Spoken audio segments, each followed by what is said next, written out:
कभी कभी बहुत सारे केस ऐसे दुनिया में होते हैं जिसमें जो है कत्ल का वजह और कत्ल करने का तरीका जब सामने आता है तो यह समझ में आता है कि इस दुनिया में जो है सबसे खराब इंसान है और सबसे अच्छा भी इंसान है। और इंसान का जो खोपड़ी है वह पता नहीं कैसे कैसे कारनामे करता है, कैसे कैसे कत्ल और हत्या करने का रास्ता खोजता है। अपने गुनाह को छुपाने के लिए वह पता नहीं किस हद तक जाता है। नमस्कार, मैं हरेंद्र और आज आप इस क्राइम स्टोरीज में ऐसे ही एक कहानी सुन रहे हैं। और आज की कहानी दिल्ली से है। दिल्ली में एक हंसता खेलता परिवार रहता था और उस परिवार के मुखिया देवेंद्र मोहन शर्मा, उनकी पत्नी अनीता शर्मा और एक बड़ी बेटी दिव्या शर्मा और एक छोटी बेटी थी प्रियंका शर्मा। हंसता खेलता परिवार था, पैसे की कोई कमी नहीं थी और दोनों बच्चियां जो थी वह भी पढ़ी लिखी अच्छे कॉलेज से थी। छोटी बेटी जो प्रियंका शर्मा थी वह काफ़ी पढ़ने में तेज थी। देश के बाहर भी जाकर के उसने एमबीए किया और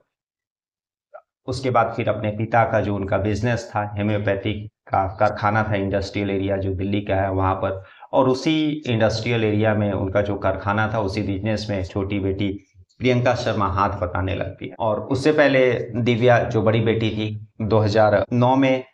जो है दिव्या शर्मा का शादी उसी दिल्ली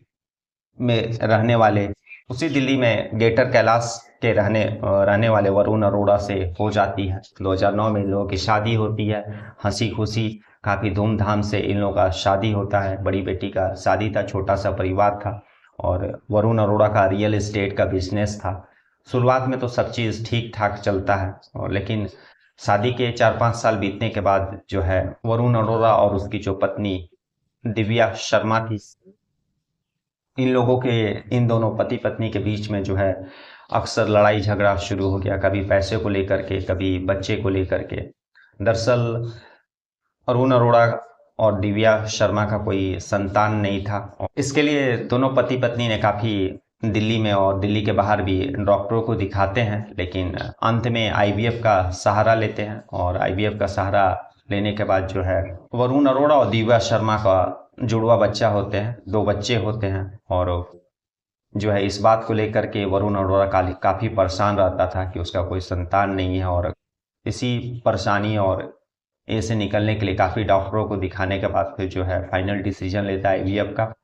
और आईवीएफ सक्सेस भी होता है। एक जुड़वा बच्चा होता है, यानी 2 बच्चे होते हैं। और उसके बाद सब चीज़ फिर नॉर्मल हो जाता है, परिवार में खुशी आ जाती है। लेकिन सब चीज़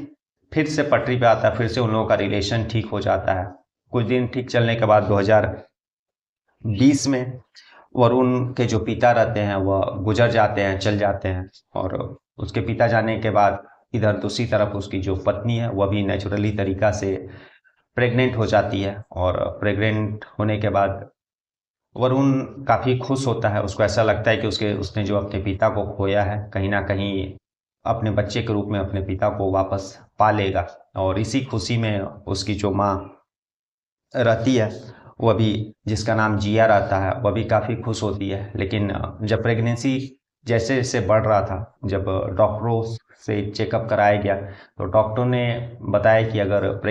दिव्या जो अगर प्रेगनेंसी कंटिन्यू रखती है तो दिव्या के जान को खतरा है। और फिर जैसे ही यह खबर आती है, घर में फिर से जो है लड़ाई झगड़ा बकझक शुरू हो जाता है।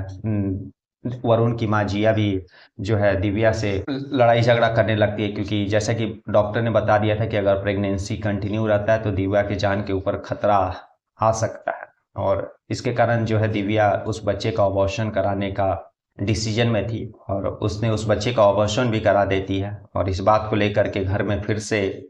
वाद विवाद, वो लड़ाई झगड़ा शुरू हो जाता है। और इसी समय से इसी बात को लेकर के वरुण के दिमाग में एक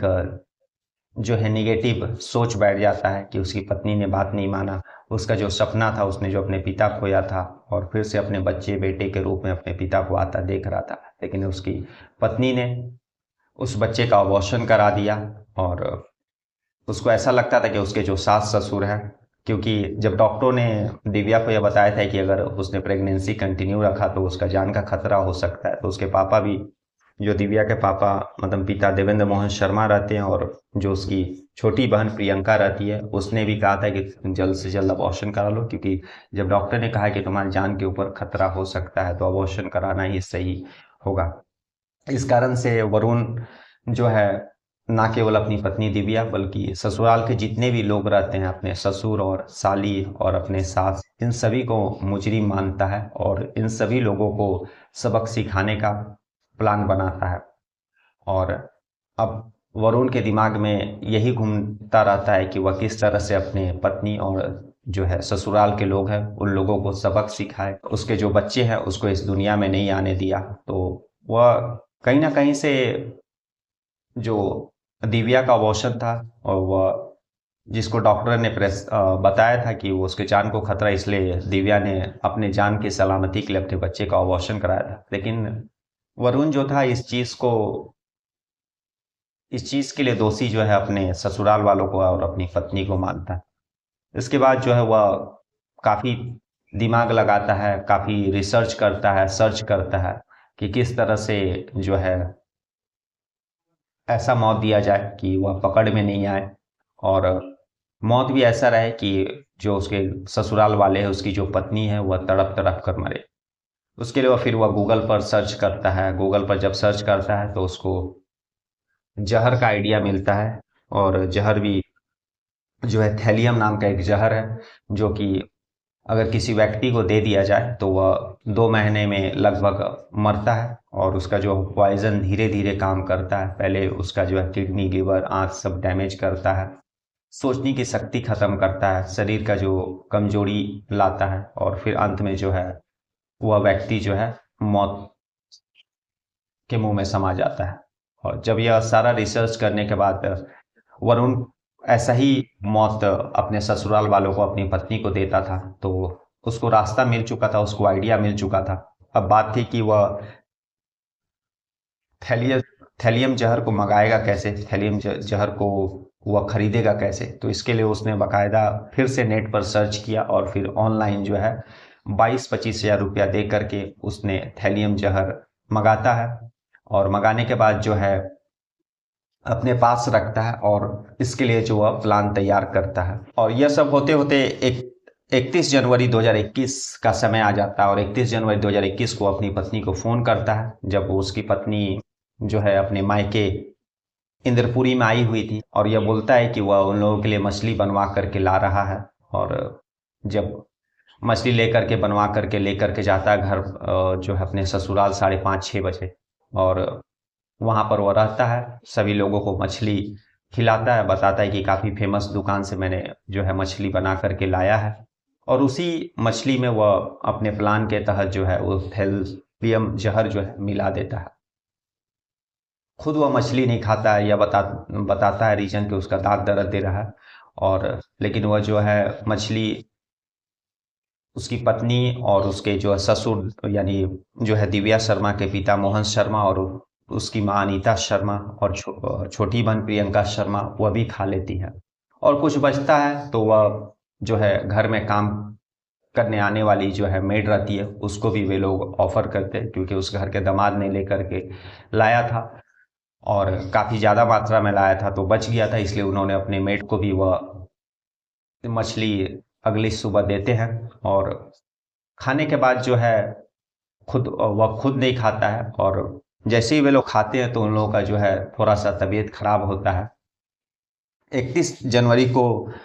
ये वह मछली बना करके उन लोगों को खिलाया था, और पॉइजन जो है उन लोगों के शरीर में चल गया था, और धीरे धीरे वह पॉइजन उन लोगों के शरीर में वह जहर अपना असर दिखाना शुरू कर दिया था। 14 फरवरी पहुंचता है, उसकी जो है वरुण का जो साली रहती है प्रियंका शर्मा, उसका तबीयत काफी खराब हो जाता है, पास के हॉस्पिटल में भर्ती कराया जाता है। और जब सारे ब्लड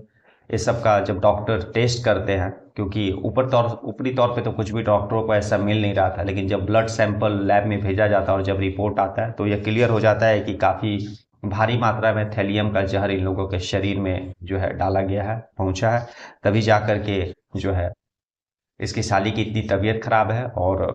इलाज के दौरान ही 16 फरवरी को इतनी तबीयत खराब हो जाती है कि उसकी जो पत्नी प्रियंका शर्मा है उसका मौत हो जाता है। उधर जो है फिर उसकी मोहन शर्मा की वाइफ अनीता शर्मा यानी वरुण की जो है सास है, उसका तबीयत खराब होता है, उसका भी वैसे ही। और जब रिपोर्ट ब्लड का रिपोर्ट आता है तो पता चलता है कि इसके भी शरीर में थैलियम का काफ़ी मात्रा में है और काफ़ी दिनों से यह इस शरीर में आया है और धीरे धीरे यह शरीर के हर चीज़ को डैमेज कर चुका है। 21 फरवरी को सास की भी मौत हो जाती है और इसी दौरान जो है वरुण अरोड़ा का जो है पत्नी दिव्या शर्मा रहती है, उसका भी मौत हो जाता है। और उसके बाद जब दो मौत होता है तभी पुलिस के पास जब यह रिपोर्ट जाता है, क्योंकि मोहन शर्मा को शक होता है कि 21 31 जनवरी 2021 को जब उसके दामाद ने जब मछली बना करके लाया था, सभी सभी को घर में खिलाया था और उसके कुछ दिन के बाद ही सभी का तबीयत खराब रहने लगा। सभी को कुछ ना कुछ परेशानियां, चक्कर आना, कमजोरी लगना और इस तरह के धुंधला दिखाई देना, इस तरह का जो है सारा सभी में सेम सिम्टम आने लगा। तभी मोहन शर्मा को मन में डाउट हो गया था, लेकिन अपने दामाद के ऊपर शक करना कोई भी नहीं करेगा जल्दी। लेकिन 16 फरवरी को जब साली का तबीयत खराब हुआ और जब थैल्सियम वाला रिपोर्ट आया, ब्लड का जो रिपोर्ट आया जिसमें थैल्सियम का मात्रा, भारी मात्रा बताया गया ब्लड में, तभी मोहन शर्मा को जो है डाउट हुआ और फिर उसके बाद जो है पुलिस के पास केस जाता है। लेकिन एक सप्ताह के बाद ही उनकी जो पत्नी अनीता शर्मा, उसका भी मौत हो जाता है और इसी दौरान जो है उसकी बड़ी बेटी दिव्या शर्मा, उसका भी इस जहर के कारण मौत हो जाता है। अब यह पूरा केस जो है पुलिस के पास था। पुलिस को समझते देर नहीं लगती है कि इस जो है परिवार के तीनों लोगों का जो मौत हुआ है, इसको एक प्लानिंग के तरह तहत किया गया है। और तब तक मोहन शर्मा भी जो है इस सारे वारदात को समझ चुके थे कि उस कहीं ना कहीं उसका जो दामाद है उसी ने यह साजिश रची है, उसी ने जो है बाहर से मछली खिलाया था, क्योंकि उसने कभी उसके पहले इस तरह से ला करके कभी मछली या फिर अन्य चीज नहीं लेके आया था, क्योंकि वह हम लोगों से बहुत कम ही बात करता था। उसके मन में कहीं ना कहीं हम लोगों को लेकर के शिकवा था, इसलिए उनको डाउट पूरा उन्हीं पर जाता है और वह पुलिस को ही बताते हैं, बयान देते हैं कि उसके दामाद ने 31 जनवरी 3 महीना पहले जो है लेकर के मछली लेकर के आया था और हम लोग को खिलाया था। जब सारा रिपोर्ट डॉक्टर लोग, सभी लोग, उसके पिता मतलब यानी दिव्या शर्मा, मोहन शर्मा, दिव्या शर्मा के जो पिता रहते हैं मोहन शर्मा, उसका भी जब ब्लड सैंपल रहती है तो रिपोर्ट में थैल्सियम का जो है जहर का मात्रा आता है, लेकिन उनके शरीर में कम मात्रा था और वे इसीलिए बच गए थे। और फिर जो काम करने वाली जो बाई थी उस घर का, उसका भी ब्लड सैंपल लिया जाता है और सारा जब रिपोर्ट आता है और जब पुलिस के पास ये रिपोर्ट पहुंचता है तो पुलिस भी बहुत चक्के रह जाती है। उसके बाद फिर जो है पुलिस वरुण अरोड़ा को गिरफ्तार करती है। शुरुआत में तो अरुण ने जो है पुलिस को गुमराह करने का कोशिश करता है, लेकिन पुलिस जब अपना पुलिसिया अंदाज में पूछती है तब अरुण बताता है कि किस तरह से वह जो है अपने सास ससुर, अपनी साली और अपने पत्नी का मौत का प्लान रचा। और पुलिस जो है अरुण अरोड़ा का मोबाइल लेकर के कस्टडी में उसका सारा कॉल डिटेल्स वगैरह खंगालती है और उसका जो है गूगल सर्च इंजन, उसका भी जो है रिपोर्ट निकलवाती है। तब पता चलता है कि अरुण अरोड़ा 4 महीना 5 महीना पहले ही इस कत्ल करने का प्लान को रच चुका था, क्योंकि उसने उसका जो है गूगल सर्च से पुलिस को एक लिंक मिलता है जिसमें हाउ टू समवन सिक रहता है कि किसी को कैसे बीमार बनाया जाए और कैसे धीरे धीरे किसी के शरीर में पॉइजन डाला जाए कि ताकि वह पॉइजन एक बार में असर नहीं दिखा करके धीरे धीरे उस व्यक्ति को मौत के मुंह में लेकर के जाए। तो यह सारा रिपोर्ट आने के बाद, मोबाइल का सीडीआर और फिर गूगल हिस्ट्री का रिपोर्ट आने के बाद और खुद जो है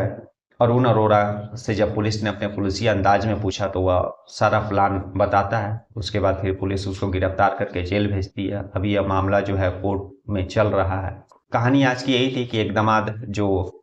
बच्चे की चाहत में अपने न केवल अपनी पत्नी बल्कि अपने पूरे